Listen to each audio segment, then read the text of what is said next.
कोई काम किए बिना भी आप वो बना सकते हैं जो आप चाहते हैं, अगर आप इन चार आयामों को एक दिशा में रखते हैं और कुछ समय तक उन्हें उसी दिशा में स्थिर रखते हैं। अब उन्हें विश्वास है कि शिव उनके लिए ये करेंगे और ऐसा होगा।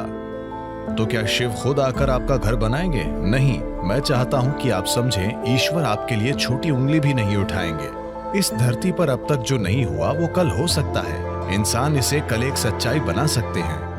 इस धरती पर इंसान ने जो कुछ भी बनाया है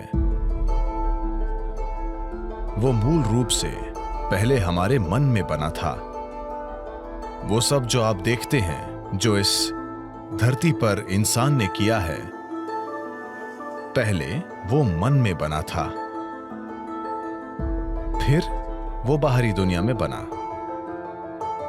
इस धरती पर जो अद्भुत चीजें हमने की हैं और इस धरती पर जो भयानक काम हमने किए हैं, वे दोनों ही इंसान के मन से आए हैं। तो अगर हमें चिंता है कि संसार में हम क्या बना रहे हैं, तो ये बहुत महत्वपूर्ण है कि सबसे पहले हम अपने मन में सही चीजें बनाना सीखें कि हम अपने मन को कैसे रखते हैं। अगर हम अपने मन को अपने तरीके से रखने की शक्ति नहीं रखते, तो दुनिया में हम जो बनाते हैं वो भी बहुत संयोग से और उल्टा सीधा होगा। तो अपने मन को अपने तरीके से बनाना ही दुनिया को अपने तरीके से बनाने का आधार है। एक अच्छे से स्थापित मन, एक मन जो संयुक्ति की स्थिति में होता है, उसे कल्प वृक्ष कहते हैं। अगर आप अपने मन को संगठन के एक निश्चित स्तर तक व्यवस्थित करते हैं, तो ये पूरी प्रणाली को व्यवस्थित करता है। आपका शरीर, आपकी भावना, आपकी ऊर्जा, सब कुछ उसी दिशा में व्यवस्थित हो जाती है।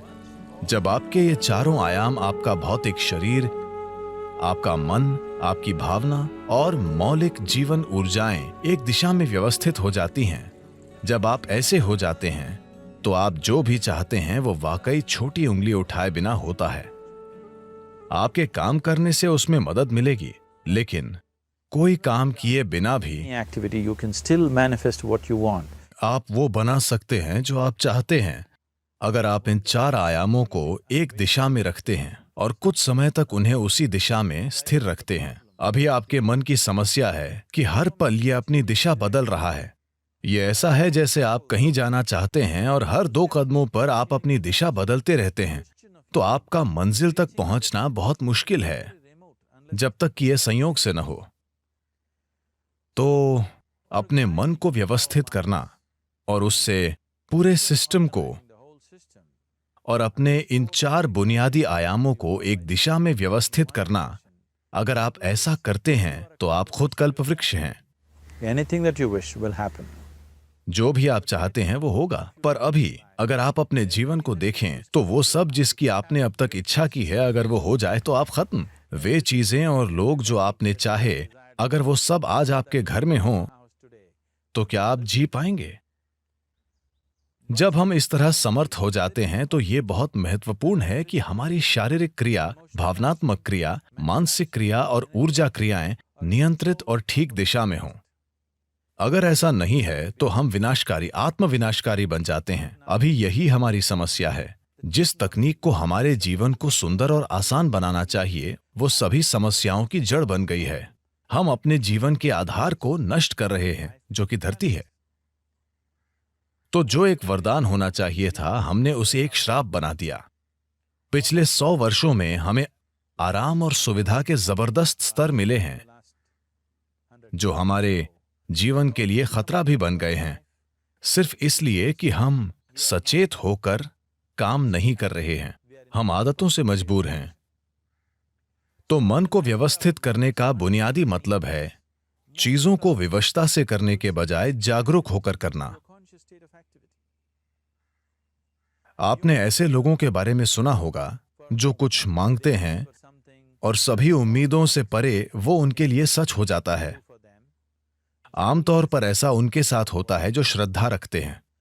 मान लीजिए आप घर बनाना चाहते हैं। अगर आप सोचने लगेंगे, अरे मैं एक घर बनाना चाहता हूं, घर बनाने के लिए 50 लाख रुपए चाहिए, मेरी जेब में 50 रुपए हैं, नहीं होगा, नहीं होगा, संभव नहीं है। जैसे ही आप कहते हैं संभव नहीं है, आप ये भी कह रहे हैं कि मैं ये नहीं चाहता। तो एक स्तर पर आप इच्छा पैदा कर रहे हैं कि आप कुछ चाहते हैं, दूसरे स्तर पर आप कह रहे हैं मैं ये नहीं चाहता। तो इस संघर्ष में ये शायद न हो पाए।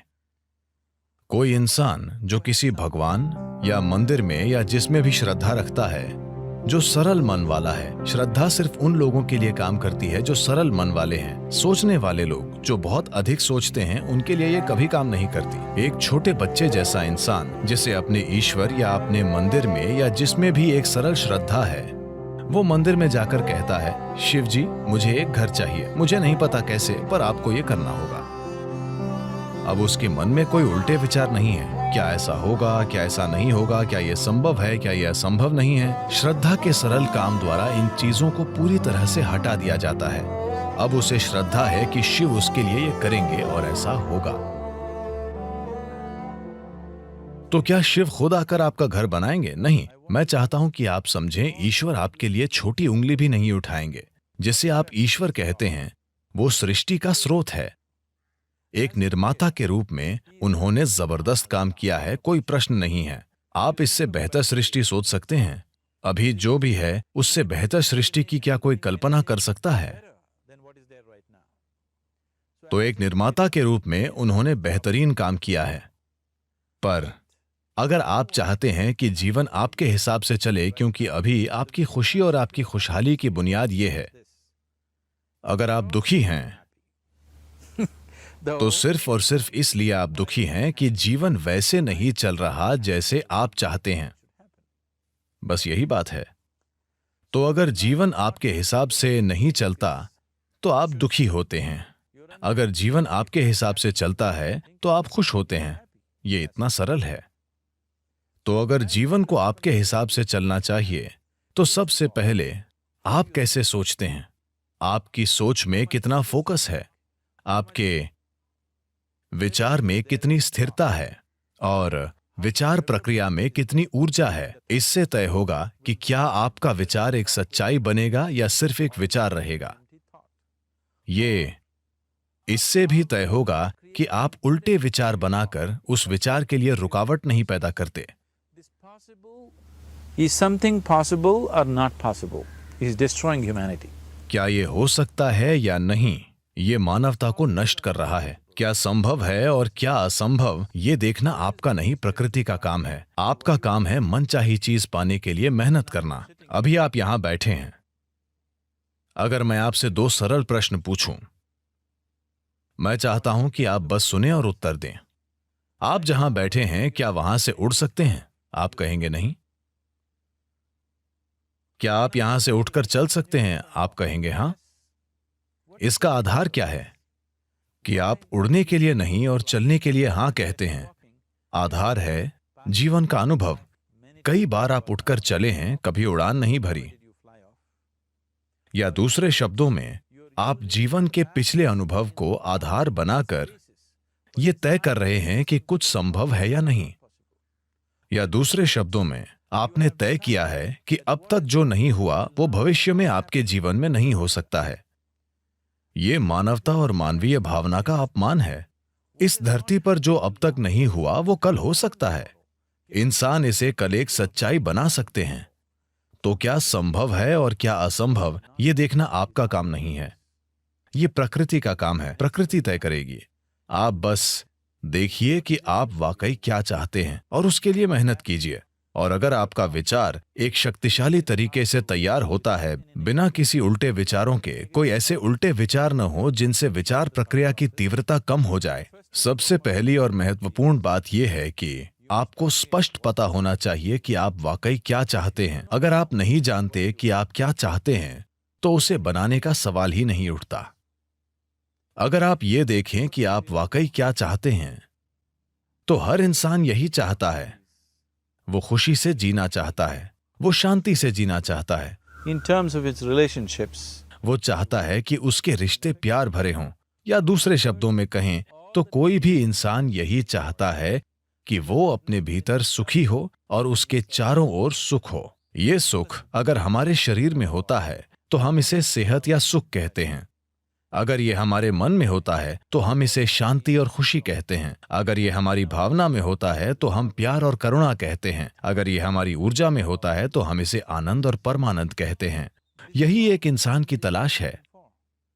चाहे वो काम करने अपने ऑफिस जा रहा है, वो पैसा कमाना चाहता है, करियर बनाना चाहता है, परिवार बनाए, वो बार में बैठे या मंदिर में बैठे, वो तब भी उसी चीज की तलाश में है। भीतर सुख, चारों ओर सुख। अगर यही हम चाहते हैं तो मुझे लगता है इसे सीधे संबोधित करने और इसे बनाने के लिए खुद को प्रतिबद्ध करने का यही समय है। तो आप खुद को एक शांतिपूर्ण इंसान, आनंदमय इंसान, प्रेम करने वाला इंसान, सभी स्तरों पर एक सुखद इंसान बनाना चाहते हैं। और क्या आप इस तरह की दुनिया भी नहीं चाहते? एक शांतिपूर्ण दुनिया, एक प्रेमपूर्ण दुनिया, एक आनंदमय दुनिया। नहीं नहीं, मुझे हरियाली चाहिए, मुझे भोजन चाहिए। आनंदित दुनिया से हमारा मतलब है कि हम जो भी चाहते थे वो हो गया। आप इसी की तलाश कर रहे हैं, तो आपको यही करने की जरूरत है कि अपने और अपने आसपास के लोगों के लिए एक शांतिपूर्ण, आनंदमय और प्रेमपूर्ण दुनिया बनाने के लिए प्रतिबद्ध हो जाएं। हर दिन सुबह अगर आप दिन की शुरुआत अपने मन में इस सरल सोच के साथ करें कि आज मैं जहां भी जाऊंगा एक शांतिपूर्ण, प्रेमपूर्ण और आनंदमय दुनिया बनाऊंगा। अगर आप दिन में 100 बार गिरते हैं तो क्या फर्क पड़ता है? एक प्रतिबद्ध आदमी के लिए विफलता जैसा कुछ नहीं होता। अगर वो 100 बार गिरता है तो 100 सबक सीखने को मिलते हैं। अगर आप खुद को कुछ वाकई अच्छा बनाने के लिए प्रतिबद्ध करते हैं तो आपका मन व्यवस्थित हो जाता है। जब आपका मन व्यवस्थित हो जाता है तो आपकी भावना व्यवस्थित हो जाएगी। भावना का संबंध विचार से है। जब आपका विचार और भावना संगठित हो जाती हैं तो आपकी ऊर्जाएं उसी दिशा में व्यवस्थित हो जाएंगी। जब आपके विचार, भावना और ऊर्जा व्यवस्थित हो जाएंगे तो आपका शरीर व्यवस्थित हो जाएगा। जब ये चारों एक दिशा में व्यवस्थित हो जाते हैं तो आप में मनचाही चीज बनाने और प्रकट करने की जबरदस्त क्षमता होगी। आप कई मायनों में ईश्वर होंगे। जो सृष्टि का स्रोत है वो आपके जीवन के हर पल में आपके अंदर काम कर रहा है। बात सिर्फ ये है, क्या आपने उस आयाम तक पहुंच बनाई है या नहीं? अपने जीवन के 4 मूल तत्वों को व्यवस्थित करके आपको वो पहुंच मिलेगी। ऐसा करने के लिए साधन और तकनीकें हैं। योग का पूरा विज्ञान, पूरी तकनीक जिसे हम योग कहते हैं, वो बस यही है, खुद को सृष्टि के एक टुकड़े से सृष्टा बनाना।